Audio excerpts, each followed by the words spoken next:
Você está casada com uma pessoa que nunca está errado.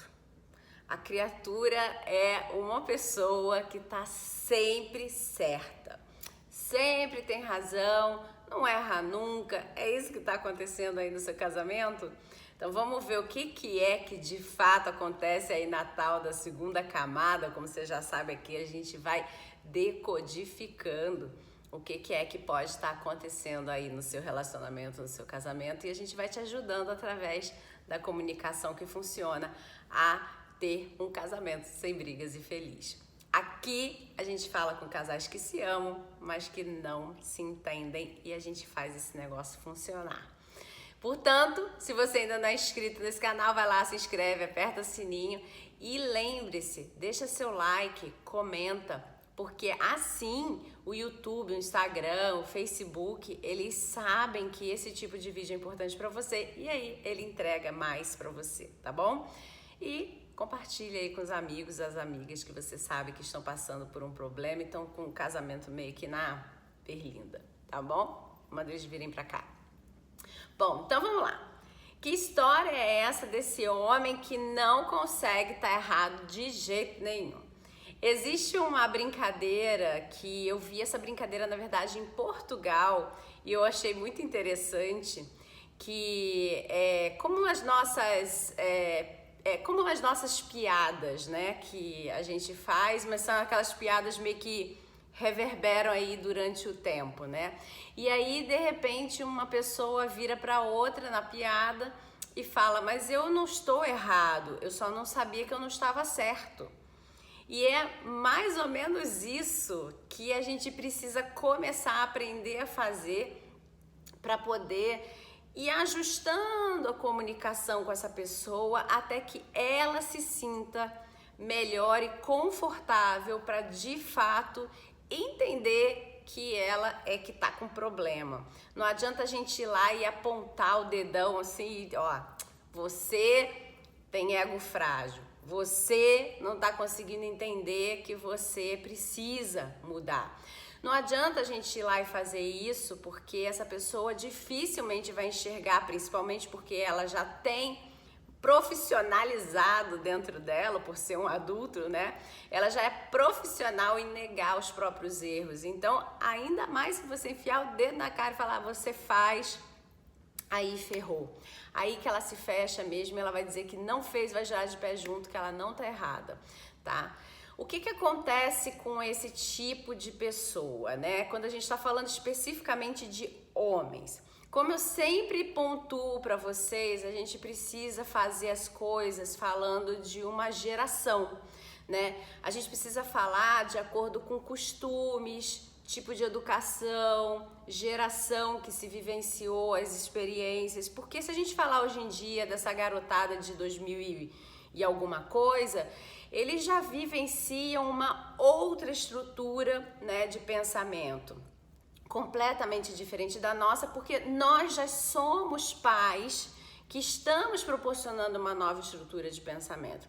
Então a gente tem que lembrar que o que a gente está falando aqui é fruto da estrutura de pensamento que nós tivemos através da educação vinda pelos nossos pais, pelas pessoas que nos educaram, que vivenciavam uma outra geração, uma outra época. Então, para isso, a gente está voltando aí no tempo quase que em 30, 40 anos, para a gente entender por que a gente vivencia esse tipo de negação hoje, principalmente nos homens.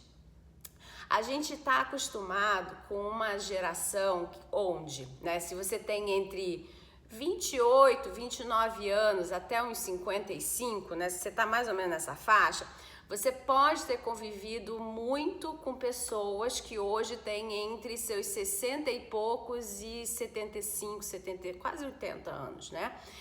Que eram gerações aí, né? Que tem um bloco de geração que eles estavam tentando ficar independentes, que eles estavam correndo atrás de ter mais condições de conforto, né?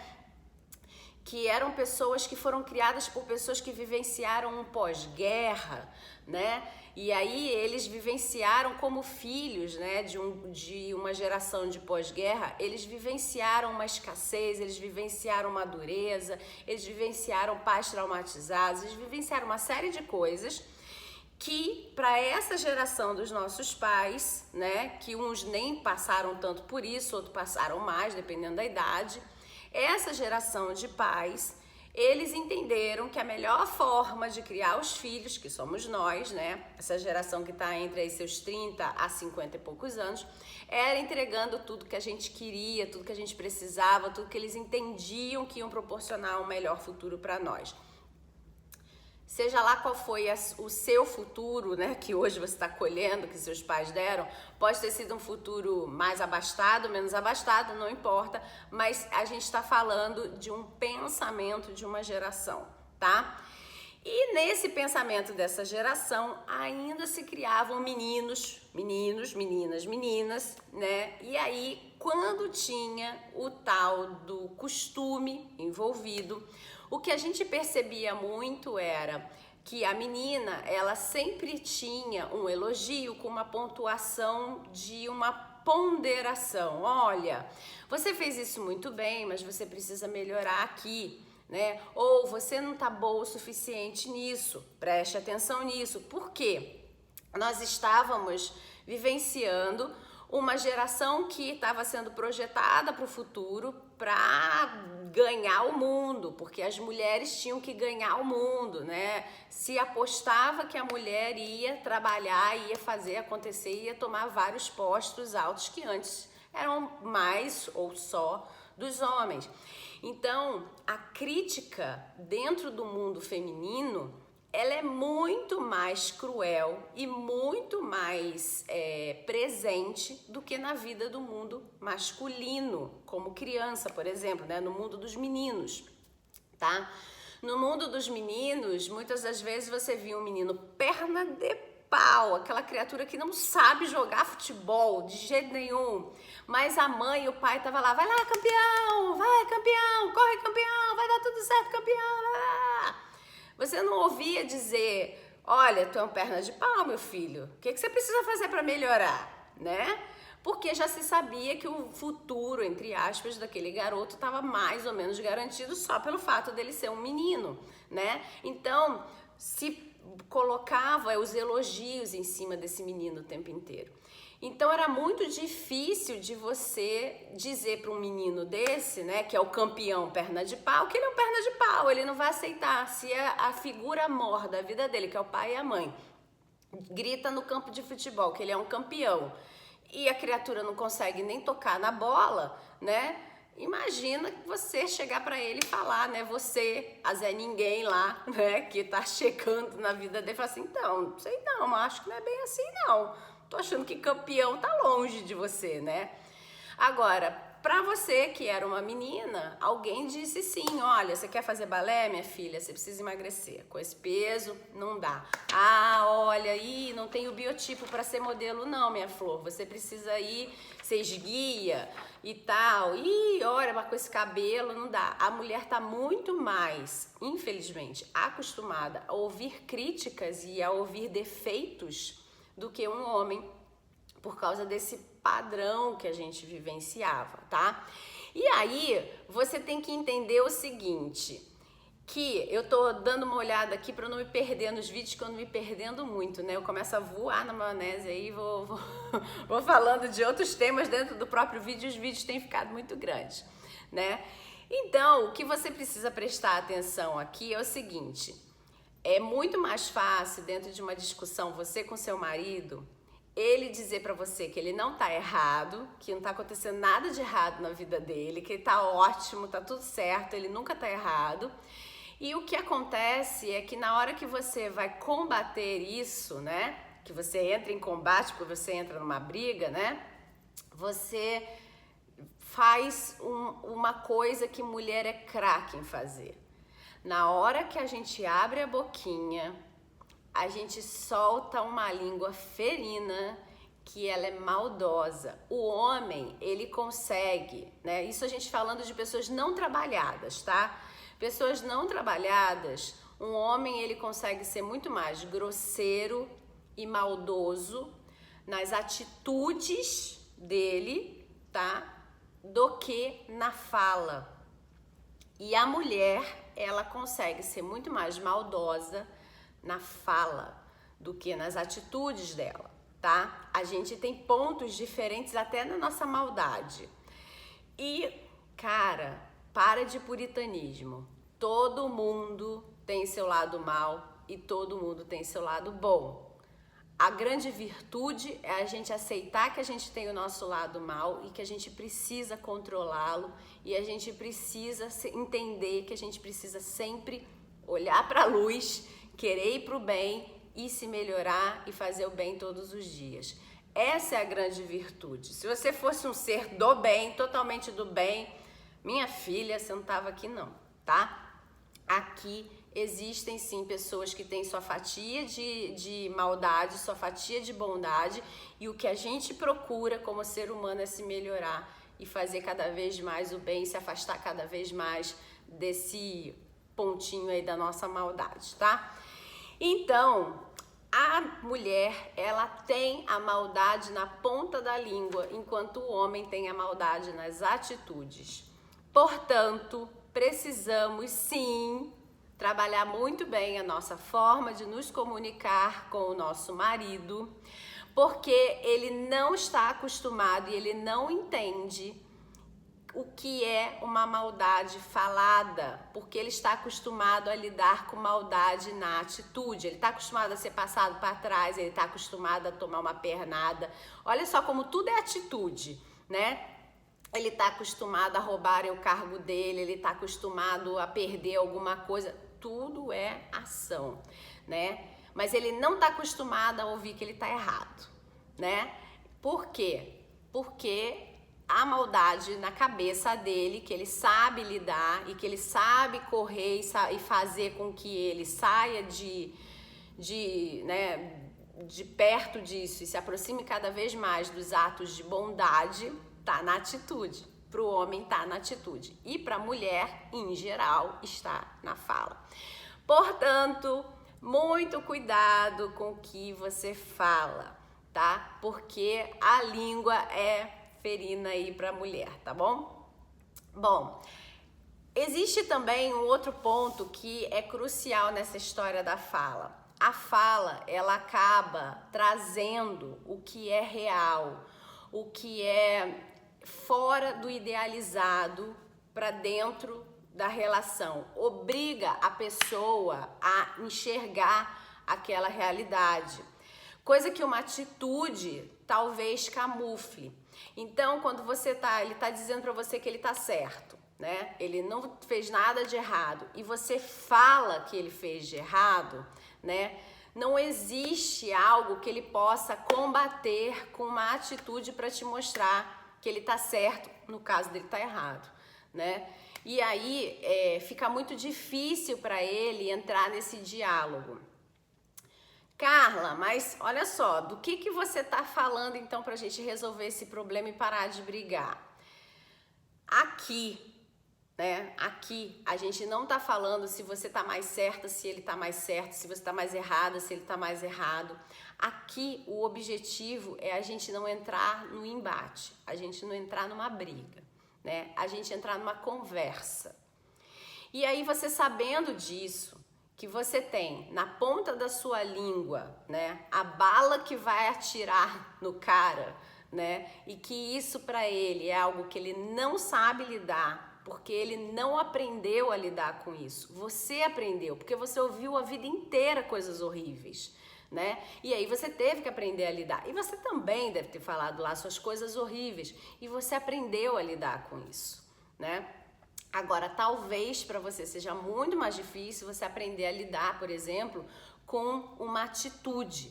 Por que uma mulher, ela fica muito mais vendida, vamos botar assim, né? E muito mais magoada, muito mais triste quando ela percebe que as pessoas fizeram algo pelas costas dela.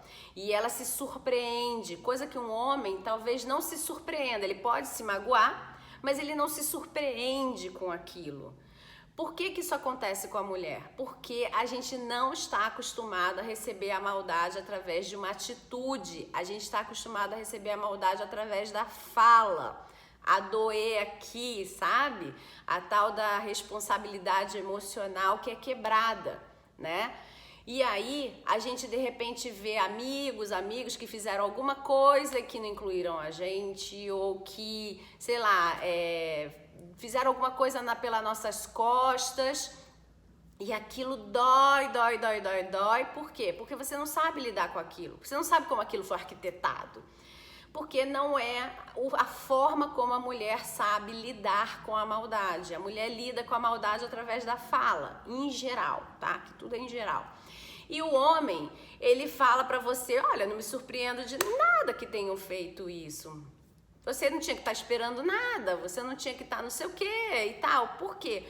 Porque ele está muito mais acostumado a ser passado para trás, a tomar uma pernada da vida, a, sei lá, tirarem alguma coisa dele, através exatamente desse movimento arquitetado e que vai fazendo e você não tem muito o que falar a respeito daquilo. É como se fosse um tranca-boca, né? A situação acontece e aí parece que se você vai falar, você dá uma de doida, né? É exatamente assim que homem funciona. Eles fazem a coisa de um jeito que se você for falar, parece que você que é a louca da história, né? Enquanto que mulher pega e pá, né? É na fala que a gente faz o negócio, né? Então presta muito atenção nisso, para você entendendo essa dinâmica, você também conseguir fazer esse jogo. Não o jogo da maldade, não é isso, por favor.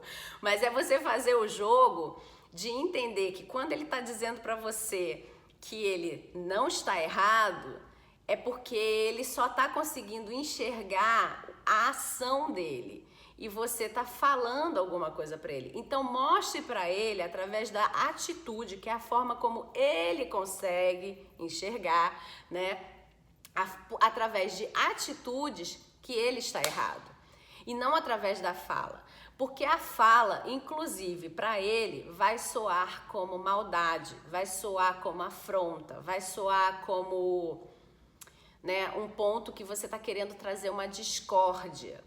Se você mostra através de atitudes, ele está muito mais acostumado a lidar com isso e aí ele nem percebe tanto que houve uma intenção sua de tipo, acorda meu amigo, tá aqui ó, você errou sim. Nem existiu a sua intenção malévola de esfregar na cara dele que ele estava errado, entendeu? Porque você está mostrando de um jeito que ele está acostumado a ver e que isso para ele, na cabeça dele, não soa como uma maldade pura, entendeu? Porque quando você tá falando que tá errado, que isso, que aquilo, você tá mexendo com o ego dele. E aí ele acha que você é uma pessoa que tá trazendo algo mal para ele. E ele vai se defender, óbvio, tá? Assim como você, olha só como é que é a coisa.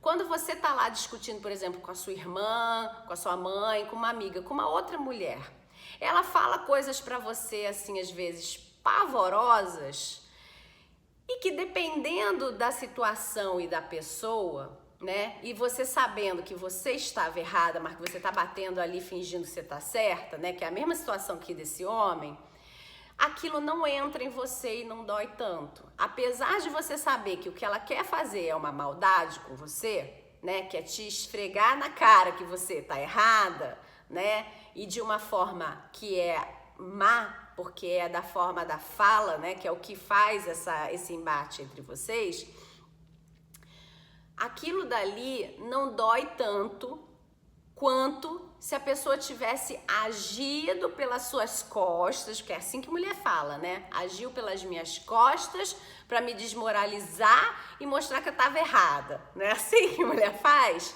Então, se essa sua irmã, por exemplo, tivesse agido pelas suas costas e tivesse mostrado para você por A mais B que você estava errada, doeria muito mais do que ela chegasse para você e blá, blá, blá, blá, blá, blá, blá, blá, e brigasse com você. No fundo, você sabe que você estava errada, mas você tá bancando ali a de certa e ela vem pá, pá, pá, pá, pá, pá, pá. Você sabe lidar com isso. Você sabe engolir ela, você sabe entrar no embate e você acredita que você está até aqui numa briga justa, porque vai ganhar ali quem se sair melhor. Assim como para o homem, atitude contra atitude, ganha quem se sair melhor, percebe? Portanto, agora você entendendo essa dinâmica aí dos egos, né? Saiba também que uma pessoa que ela insiste que ela tá certa, ela seja a mulher ou seja o homem, através de atitude ou através de uma fala, tá? É uma pessoa que ela tem realmente uma estrutura emocional fragilizada. Porque para ela não conseguir enxergar alguma coisa é porque ela entra num estado de negacionismo. Quando a gente está dentro do estado de negacionismo, é como se a gente tivesse uma cortina na frente da nossa janela. E aí a gente tá do lado de dentro e do lado de fora tá acontecendo alguma coisa que a gente está negando que está acontecendo. E essa cortina, ela pode ser uma cortina de voal. A gente está falando aqui com mulher, então hoje eu posso falar uma cortina de voal. E aí, para quem não sabe o que é voal, se tiver um homem por aí, é aquela cortina fininha, quase que transparente, que você finge que tá vendo, mas você não tá vendo nada. Ou que dá para ver só a penumbra, dá para ver a sombra de alguém, dá para ver mais ou menos ali o que tá rolando, mas não tá dando para ver direito. Então, você se resguarda no seu negacionismo, porque afinal de contas, tinha uma cortininha de voal ali, vi mais ou menos só. Ou você pode ter uma cortina de tecido de algodão, que dá para saber que tem luz do sol, que é a luz da noite, né? Mas que você não enxerga quase nada ou praticamente nada. E você pode ter um blackout, que não passa um fio de luz. Você não enxerga nada, zero, né? E você pode estar sem cortina nenhuma, com a sua janela completamente aberta, que seria o que a gente chama de uma pessoa saudável emocionalmente, né? Que é uma pessoa que consegue enxergar a realidade e ela pode até entender que ela não tem preparo para lidar com aquela realidade, mas que ela vai ou se dar um tempo para entender tudo aquilo, digerir tudo aquilo, ou que ela vai entender como ela vai fazer para lidar com aquilo, né? Então, quando você entra aí nesse negacionismo, né, o que você está fazendo é colocando uma cortininha de voal ou até um blackout na sua vista, para que você, então, não precisa modificar, melhorar ou aprender nada, né? E aí você perde uma coisinha chamada oportunidade, né? Quando você perde uma oportunidade, você perde o vivenciamento de uma nova experiência, né? Uma experiência que pode ser muito positiva para dentro do seu casamento. Portanto, né, agora que você já sabe dessa segunda camada, tenha muita atenção com os embates que você vai entrar e se valem a pena, né? Vale a pena entrar em algum embate? Ou será que é melhor conversar? Acho que é bem melhor conversar, viu? Aqui no canal a gente fala que é para conversar. Mas se você ainda tiver, desculpa, faltou voz aqui. Se você ainda tiver dentro dessa rota da briga, né? Baixar a bola e ficar em embate já é uma grande vantagem. Então, já entenda isso, né? Que quando ele disser para você que ele não estava errado, ele apenas não estava certo. Ele tá botando uma cortina de voal, de algodão, um blackout na frente dele, e que isso é uma forma de se proteger da sua língua, que ele não sabe lidar com ela, tá? Ou até da situação mesmo, né?